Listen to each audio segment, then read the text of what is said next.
right now. Got it. Hello, Omar.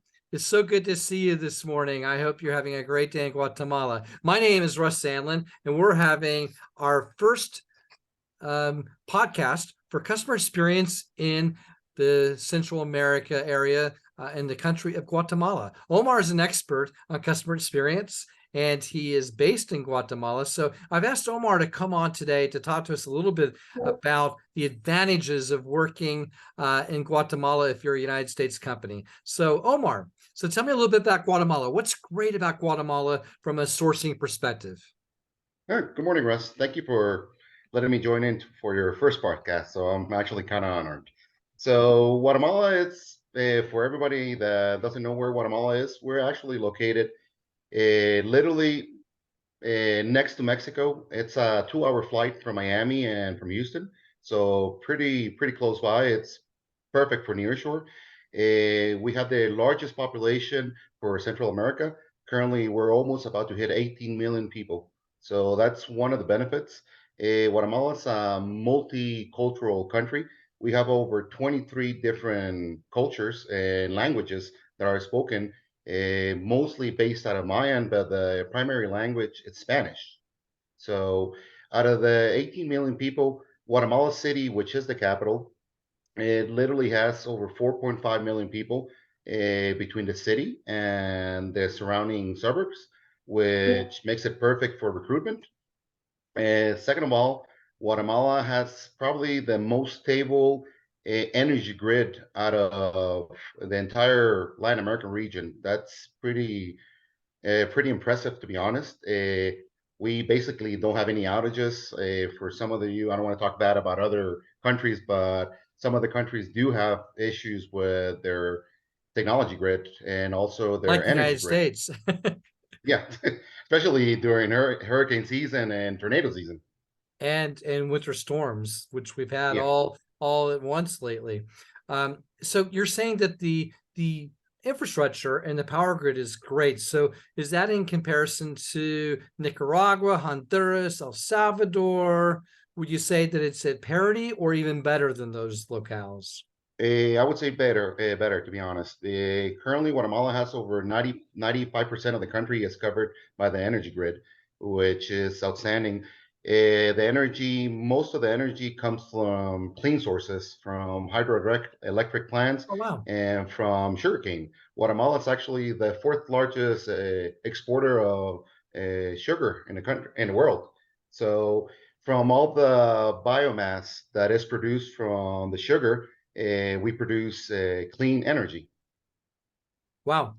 Well, sugar does not produce clean energy in me. I'm fully keto, so I had to avoid sugar, but that's really good to know. That's interesting. I love Guatemala from a nerd standpoint.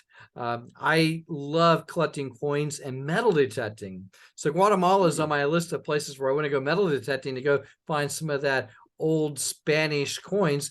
And I also love the Mayan ruins that you see all through Honduras, Guatemala, into Belize, and then up into Mexico. Just beautiful Mayan civilization from 500 years ago. The one thing that many of my peers in the United States, and as you know, I work on the supplier side quite a bit. Some of my peers in the United States have said, well, Russ, what about that beautiful, picturesque volcano in Guatemala City? Is that thing just sitting there, or is it ready to do something? So tell me about the volcanic action. Is that kind of dormant, or is that a concern? No, it's to be honest, Guatemala per capita has the most volcanoes in the world. We have over 20 volcanoes. Out of the 20 volcanoes, if I'm not mistaken, six are active. There's two, I would say, about roughly 50 or 60 miles from the city. The fire volcano, Volcán de Fuego, and the Pacaya. Pacaya, it's constantly in eruption, also the fire volcano. But the last time we had an issue with the volcano spewing ashes that literally closed the airport was about, I would say, 20 years ago. Okay. So it's not something to worry about.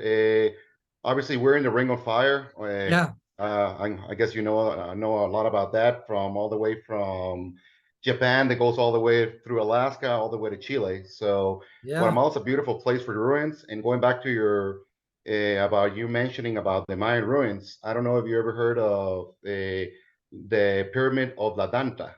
I haven't. That's literally everybody probably knows Tikal, which is one of the major focal points for tourism in Guatemala, which is roughly about 45-minute flight from Guatemala City. We have international airport now there, but this pyramid is actually by size and by bulk is the biggest in the world. It's over Whoa. 30% bigger than the ones in Egypt, and Oh, they're that's like bigger than Giza. Wow. That yeah, is it's cool 30% because bigger than I Giza. saw the pyramids in Cairo. My gosh, they were massive. So that's on my bucket list. So in Yeah, terms and of the volcanoes, it sounds like you've got it's like you prick a small hole in a balloon and it's always letting out the pressure instead of it just exactly. building up. I mean, because in the United States or in the Philippines, you had Clark Air Force Base, which was permanently shut down because the volcano that went off there. It just was a 1 in 500 year volcanic eruption. And then when I was working in Nicaragua, about 20 minutes by motorcycle from my office there was this really cool active volcano there that I just went in the evenings to watch because it was so, I guess, soothing because that warm lava, it's really a fascinating thing to watch. So Yeah, cool. and one of the just adding a little bit, if you live the city, the Pacaya volcano, I would say it's about 35 to 40-minute drive. You can actually climb it in about an hour and a half, 2 hours, and they Mhm. actually can cook you pizza and marshmallows from the lava. So it's an interesting. Yeah, that's cool. That's Scary, but cool. So let's get back to Guatemala from a sourcing destination point. Let's say a company in Seattle that starts with an A says, "Hey, Russ, I'd like to get 500 seats now and another 1,000 by Christmas." Would Guatemala City or the Guatemala be able to produce that kind of seats for a U.S. provider in both English and Spanish? Absolutely, absolutely. Guatemala, as I mentioned, the city has over 4.5 million, and the entire country is 18 million. Big. Guatemala has over, if I'm not mistaken, over 5 million people that are immigrants in the U.S. So most of the people in the U.S. are have family, or in Guatemala have family members in the U.S.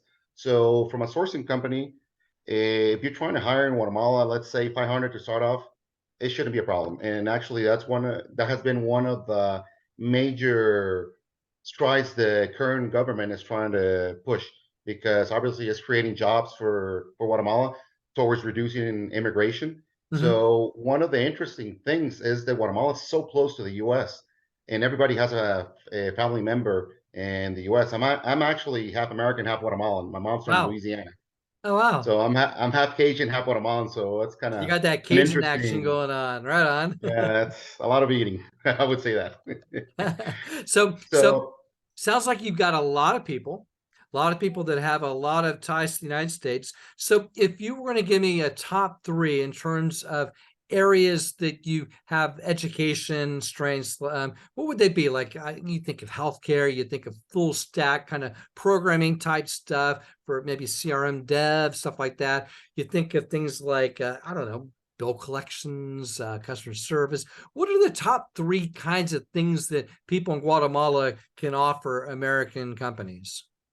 first of all, going back to the thing about immigration, everybody in Guatemala has an affinity for U.S. culture. If you come to Guatemala, you'll see in every street corner there's a U.S. restaurant. I won't mention them, copyright protection probably, but all the U.S. restaurants are here in Guatemala, all of them, and not only the fast food ones, but all the major restaurants are here in Guatemala. So, in regards to the competency, I would say first of all, customer service. Guatemala has exceptional customer service in regards to, I would say, the Asian Pacific region, because we know the culture. We know where we speak the same lingo, if you want to go that way. Second Right. of all, tech support. I would say tech support. It's pretty big. Guatemala currently has over 50,000 people working in the BPO industry, and I would say about roughly 35 to 40% are in the and the tech support. And last, I would say sales, inbound and outbound. I think that we're pretty good at sales. Cool. We're actually striving to improve always in sales. And as I mentioned, the current government has implemented programs to improve not only the English levels, because I know that Americans are looking for native speakers or at least understand the lingo, which culturally we're the perfect fit. So Sounds like it. there, Yeah. so no, So, yeah, so go ahead. that Sorry. thank you for that, Omar. So I would like to know a little bit more about your background, so that people can get an idea of the kind of the if they're looking for a country manager or for a manager of their business, what kinds of things have you done to get you to where you are right now?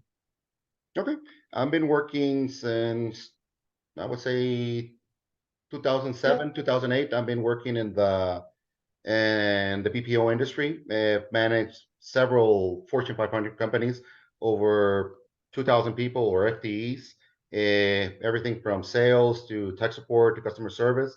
I've handled accounts with different sites, not only Guatemala, but also in the US, the Caribbean, Colombia, Mexico, El Salvador. So I have a lot of experience in the region. I know the comparisons. I know one of the pain points for looking for a sourcer or an outsourcer, it's the cost. So I can literally know the difference in cost from Mexico, the US, the Caribbean, all the countries in the Caribbean, Trinidad and Tobago, Jamaica, the Dominican Republic, Guatemala, El Salvador, Honduras, Nicaragua, Costa Rica, and Colombia. And Wow, I've had great experience with every country. I cannot say anything bad about every country. They all have their plus and their opportunities, I think.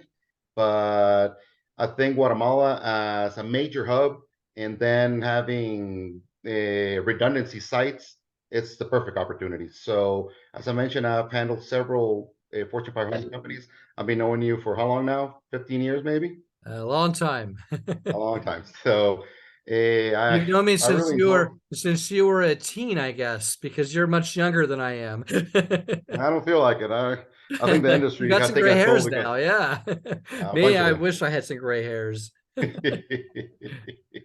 So no, it's I'm open to supporting any client or any partner that wants to come to the region, and if they need additional information from any other country, I'll be glad to support. That's great. So sounds like today we've heard about a fantastic location for U.S. companies as they start to ramp again after the post-COVID and this little mini recession. And we've got a great country manager on top of it.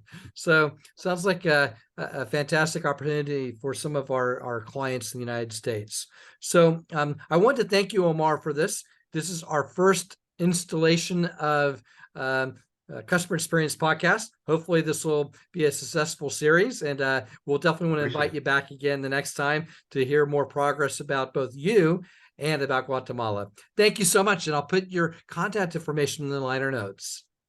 Thank you, Russ. I appreciate it, and thank you for everything. Have a good one. Make a great day. Make it a great day. Thank you. You too. Bye.